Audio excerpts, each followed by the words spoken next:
Hi, and welcome to another episode of Hot Takes with me, the Silver Fox, on the very last of the long forms of the day, and indeed the week.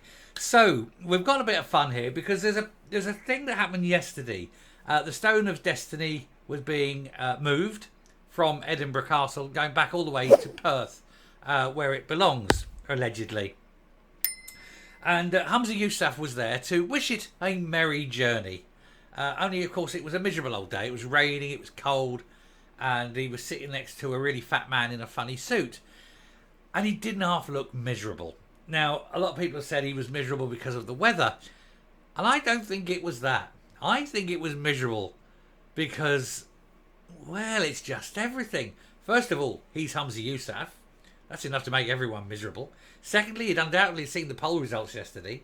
Thirdly, he's seeing and overseeing possibly one of the last acts as leader, because we'll be going into Easter soon, and there's no guarantee that he's going to be leader by the end of Easter, and he knows it.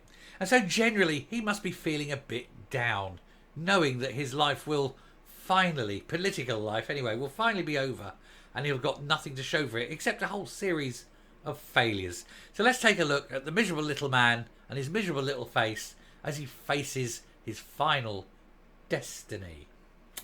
Here goes.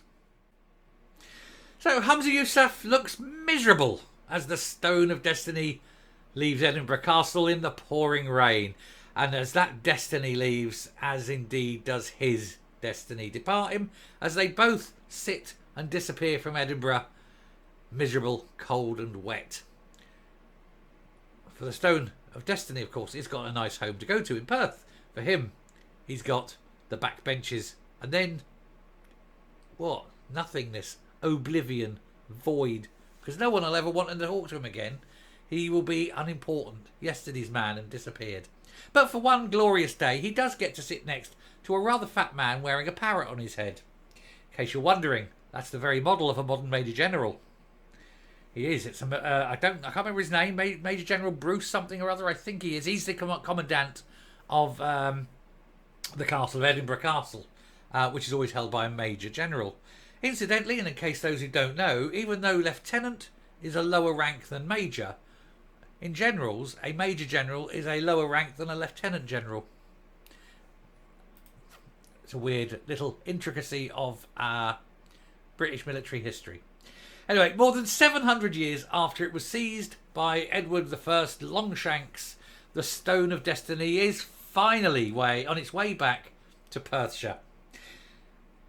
If you ever see Edward I's tomb, it actually has it inscribed on there in the stone, and it says Edvardus Primus Malleus Scatori. Even in death, he was a sod, wasn't he? Anyway, it's been used at the coronation of Scottish, English and British monarchs for centuries, most recently King Charles III last year. The special ceremony was held at Edinburgh Castle today to mark a new chapter in the long and storied history of the ancient sandstone block. It is just a block of stone though, and whilst it's got a cultural attachment, it doesn't have any magical powers. The artefact, also known as the Stone of Scone, I did it deliberately, I know it's Scone, is heading to Perth Museum, where it will be at the centre of a £27 million redevelopment. I don't think it'll be at the centre of it. Guests from around the country gathered at the Great Hall of the castle, where the block sat on a plinth. The stone was then carried to the castle esplanade, where soldiers from the Scottish battalions of the British Army, that will annoy him, that would annoy Humza Yousaf, wouldn't it? The Scottish battalions of the British Army. And the thing is, they are British soldiers who, if Scotland breaks, he doesn't get those soldiers automatically, you know. Anyway, they beat the retreat in the pouring rain. First Minister Humza Yousaf, who appeared to be rather glum and soggy. These things write themselves. I'm not even going to go there. Attended in his role as one of the commissioners for the safeguarding of the regalia, Scottish Secretary Alistair Jack and Major General Alistair Bruce. I said his name was Bruce. It's Alistair Bruce. I've come across him before. The Governor of Edinburgh Castle, where we were also part of the grand event.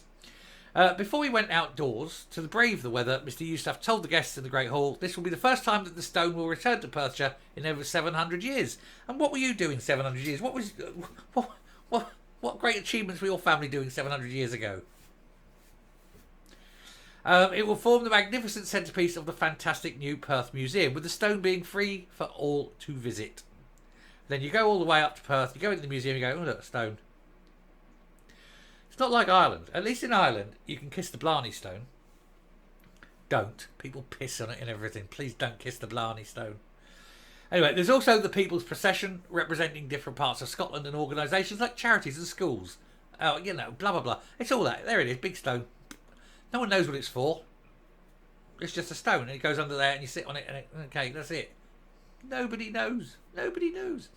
The Stone of Destiny has been displayed at the castle since 1996. I remember it, the big fight back in the 70s when they wanted this to go up north. They said, and it was eventually, I think it was, was it John Major? It was almost, I think it was one of his first things he said, we'll arrange for it to happen or something. Who knew? Anyway, the 152 kilo slab of pinkish sandstone has a plain battered look, but carries enormous symbolism.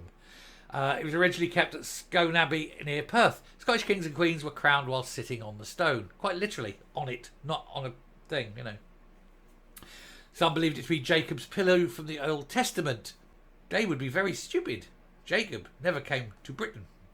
It was brought to Scotland via Ireland, and the rock was said to possess magical, mystical powers. Said to. It doesn't. It has no mystical powers.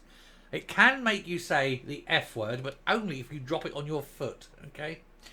It was taken by Edward I of England as war loot in 1296 and taken to London, where it was incorporated into the coronation chair at Westminster Abbey. The stone was left entirely undisturbed until the modern era, when a group of students carried out the audacious raid to return it to Scotland and advance the cause of independence. Was it really? It was later found on the site of the high altar at Arbroath Abbey, and it was used in Queen Elizabeth's coronation 3 years later. And then another 50 years after that, it was sent home. And now it's finally got back to Perthshire. 700 miles, a long story, nobody cares.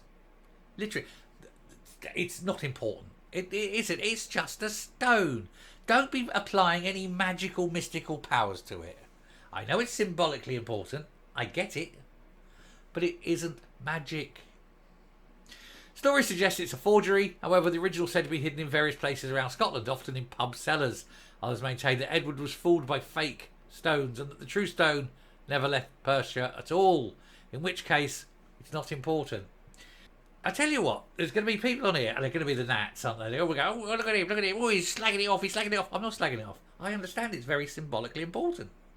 I just want to make clear it's not magic. It doesn't cure anything.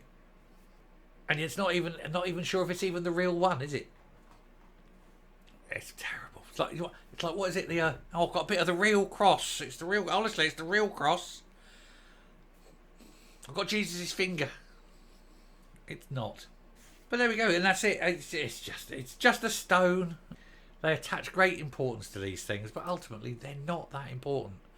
A bit of stone isn't important. People are important. People are much more important. And while he's sitting there, looking at a stone disappearing over the hill, people are dying. But that's not important to him. Coming up.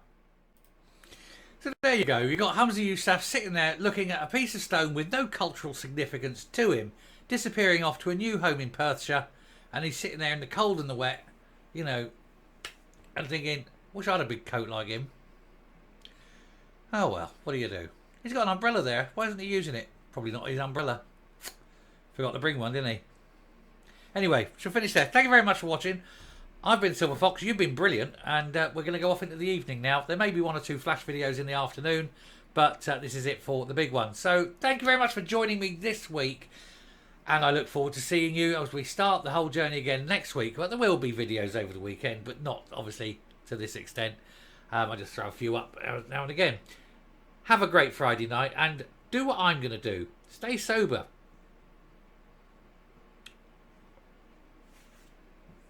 Bye.